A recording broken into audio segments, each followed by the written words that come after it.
Assalamualaikum warahmatullahi wabarakatuh. Bismillahirrahmanirrahim. Alhamdulillah wa syukurillah. Wassalatu wassalamu ala rasulillah Sayyidina Muhammad bin Abdillah. La hawla wa la quwwata illa billah. Ma ba'du. Subhanaka la ilma lana illa ma 'allamtana innaka antal alimul hakim. Rabbi shrah li sadri wa yassir li amri wahlul 'uqdatam min lisani yafqahu qawli. Anak-anak sekalian kelas 9 ACD yang berbahagia, mari kita sampaikan rasa syukur kita kehadirat Allah Subhanahu wa taala, karena hanya dengan karunia dan rahmatnya kita bisa melaksanakan kewajiban-kewajiban kita dari Allah Subhanahu wa taala, baik yang berhubungan langsung dengan Allah ataupun yang berhubungan dengan sesama makhluknya Allah. Mudah-mudahan rasa syukur kita ini bisa diterima oleh Allah Subhanahu wa taala. Amin ya rabbal alamin. Shalawat dan salam mari kita sampaikan kepada junjungan kita Nabi besar Muhammad sallallahu alaihi wasallam. Anak-anak sekalian yang berbahagia, pada kesempatan ini saya akan menyampaikan pelajaran aswaja yang berkenaan dengan macam-macam bid'ah, ya, agar supaya kalian umumnya dan saya khususnya bisa memahami dengan baik tentang bid'ah. Karena memang tetangga kita yang sering membid'ahkan kita ini, kita biar paham bid'ah yang bagaimana yang dimaksud, apakah benar apa yang dikatakan mereka itu bid'ah. Karena memang sesuatu yang bid'ah itu dolalah, wa kullu dolalatin finnar. Nah, sekarang kita memahami dulu definisi daripada bid'ah. Apa itu bid'ah? Bid'ah adalah sesuatu hal yang baru yang belum ada pada zaman Rasul sallallahu alaihi wasallam. Sesuatu hal yang baru. Semuanya ini bid'ah. Cara berpakaian kita, pakai peci, Nabi nggak pakai peci kan? Kendaraan pada zaman Rasul onta, kuda, keledai. Kalau kita udah berkendara, udah bid'ah semua. Nah, cuman nggak semuanya dilarang, karena yang dilarang itu hanya bid'ah, hal-hal yang baru yang bertentangan dengan agama. Jadi masalah-masalah yang pokok seperti sabda Rasul sallallahu alaihi wasallam berikut ini, man ahdatsa hadatsan aw awa muhdisan fa alaihi la'natullah, yang artinya barang siapa yang memperbarui suatu amaliyah, melakukan bid'ah atau melindungi pelaku bid'ah, maka laknat Allah akan menimpanya. Sangat menakutkan. Memang diancam oleh Rasul, bahwa Rasul mengancam, bahwa Allah itu mengancam kita kalau melakukan bid'ah yang seperti itu. Nah, bid'ah yang bagaimana yang diancam dalam hadis Rasul ini?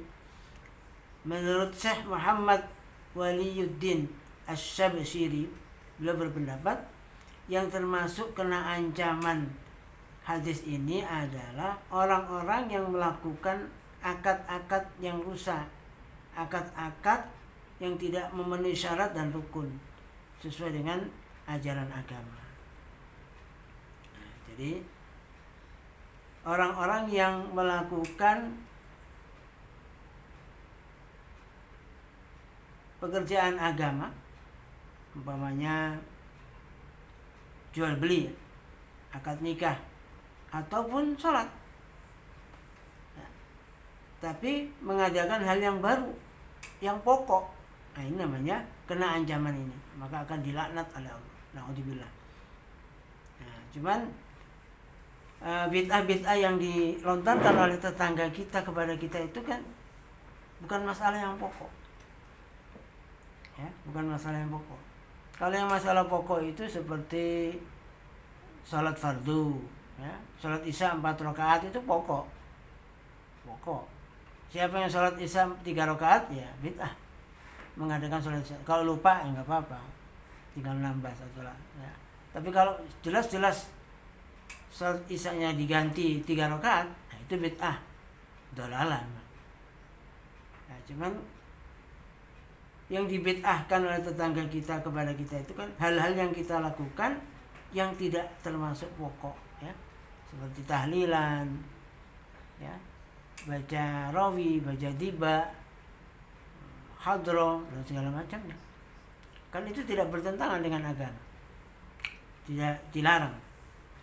Ya, memang hal baru, tapi tidak dilarang. Untuk lebih jelasnya, mari kita pelajari tentang bid'ah ini yang diterangkan oleh pendapat Imam Ibnu Abdissalam. Beliau membagi bid'ah ini menjadi 5 macam bid'ah. Yang pertama bid'ah wajibah, yang kedua bid'ah muharramah, yang ketiga bid'ah mandubah, yang keempat bid'ah makruhah, dan yang kelima bid'ah mubahah.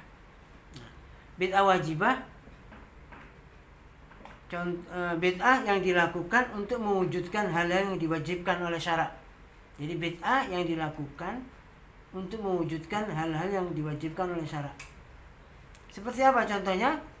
Seperti mempelajari ilmu nahwu, ilmu sorof, balaghah, mantik, ya.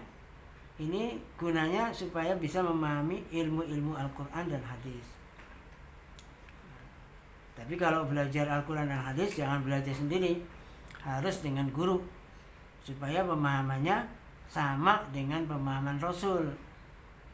Sebab kalau gurunya nggak sampai kepada Rasul, sanadnya tidak sampai kepada Rasul, bisa juga pemahamannya berbeda. Tapi inti daripada belajar nahwu sorof itu adalah untuk memperdalam ajaran agama yang terkandung di dalam kitab-kitab kuning, kitab-kitab yang tua, ya, seperti Ihya Ulumuddin, Fikih Fathul Wahab, Fathul Mu'in, ya, itu. Nah, ini bid'ah yang wajibah. Yang kedua bid'ah muharramah, yaitu bid'ah yang bertentangan dengan syarak. Jadi hal yang baru yang bertentangan dengan syarak. Jadi kegiatan-kegiatan baru yang bertentangan atau dilarang oleh syarak, itu namanya bid'ah muharramah, haram, tidak boleh dilakukan. Contohnya seperti paham Jabariyah dan Qadariyah. Paham Jabariyah ini tidak sesuai dengan syariah. Karena Jabariyah ini pahamnya adalah orang itu tidak bisa berbuat apa-apa, semuanya atas takdir Allah. Jadi kalau takdirnya kaya ya sudah, nggak usah kerja, nanti juga kaya sendiri. Takdirnya pintar nggak usah belajar, nanti pintar sendiri. Ya bisa. Kalau kita kan ahli sunnah wal jamaah khususnya tidak seperti itu pemahamannya. Jadi kalau ingin pintar ya belajar, kalau ingin kaya ya bekerja, kalau ingin menang dalam lomba ya berlatih, kan begitu. Lantas ditunggu nggak berbuat apa-apa. Kalau Allah mentakdirkan ini maka terjadi, nggak bisa. Harus berusaha. Ya, harus berusaha. Sakit umpamanya ya usaha, berobat. Gitu. Ini namanya bid'ah muharramah karena bertentangan dengan syariah. Qadariyah demikian juga.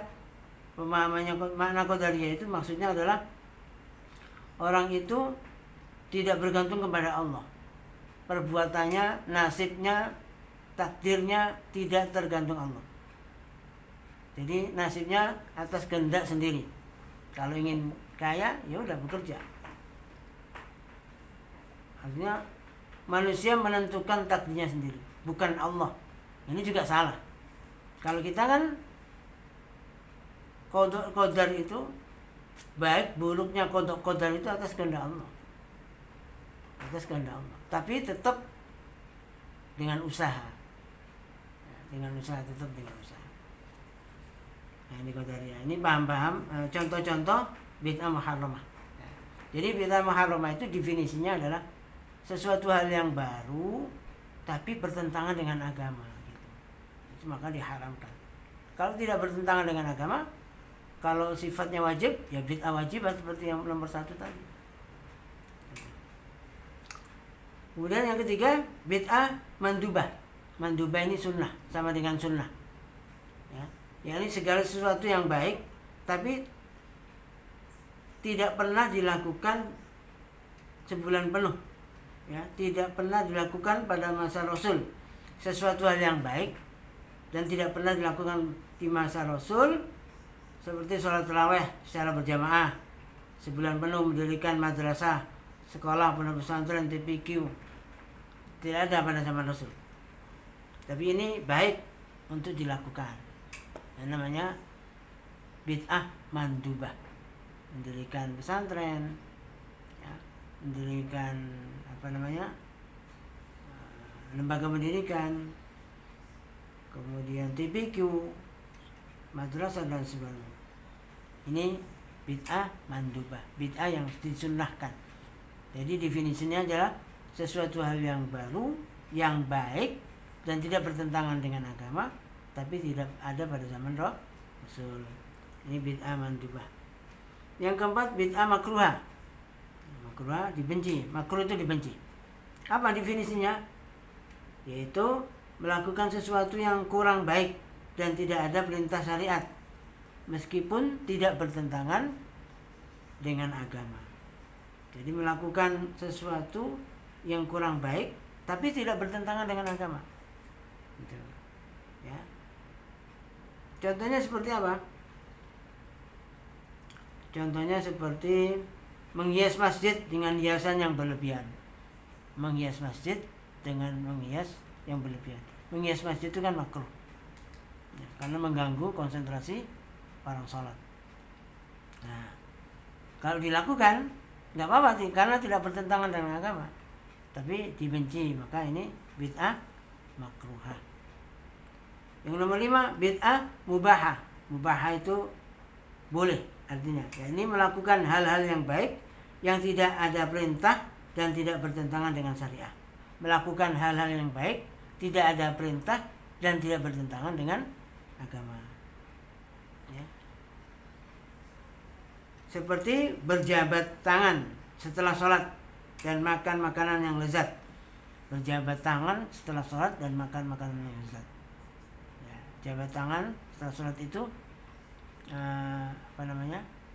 tidak ada hukumnya. Jadi boleh aja. Dia boleh. Mubah itu kan dilakukan boleh, nggak dilakukan juga nggak apa-apa, nggak dosa. Nah, cuman kalau ditanya ini bid'ah, ya bid'ah, tapi nggak bertentangan dengan agama. Kalau ingin menjawab pertanyaan mereka, emang habis sholat nggak boleh salaman? Kenapa? Habis sholat kencing nggak ada melarang. Salaman apalagi? Ada hadisnya kalau salaman itu. Siapa dua orang mukmin yang bersalaman, maka dosanya akan diampuni oleh Allah sebelum mereka berpisah. Memang salaman hadis ini bukan salaman menerangkan dengan salaman habis sholat, enggak. Siapa saja dua orang mukmin yang bersalaman, maka dosanya diampuni oleh Allah sebelum mereka berpisah. Ini kan bagus, ya. Jadi kalau ditanya nggak boleh itu, siapa yang melarang salaman? Nah, sekarang memang nggak boleh karena COVID, ya. Kalau nggak ada COVID boleh aja. Bahkan bagus sesuai dengan sabda Rasul tadi kan. Nah, ini anak sekalian, macam-macam bid'ah. Jadi bid'ah itu nggak satu. Ya, kalau menurut mereka satu doang bid'ah itu, dolalah, kullu bid'atin dolalah. Kalau menurut Imam Ibn Abi Salam ada 5. Nah, 5 ini dibagi menjadi 2. 5 ini dibagi menjadi 2, bid'ah hasanah dan bid'ah sayyi'ah. Yang termasuk bid'ah hasanah adalah bid'ah wajibah, mandubah dan mubahah. Ya. Yang termasuk bid'ah sayyi'ah adalah bid'ah muharramah dan bid'ah makruhah. Ini bagi 2. Nah, ini anak sekalian, mudah-mudahan dengan keterangan yang singkat ini kalian bisa memahami tentang sebenarnya bid'ah, ya, tentang sebenarnya bid'ah. Nah, nanti mohon dibuka di Google Form, dijawab pertanyaan-pertanyaan yang berkenaan dengan keterangan dalam video ini.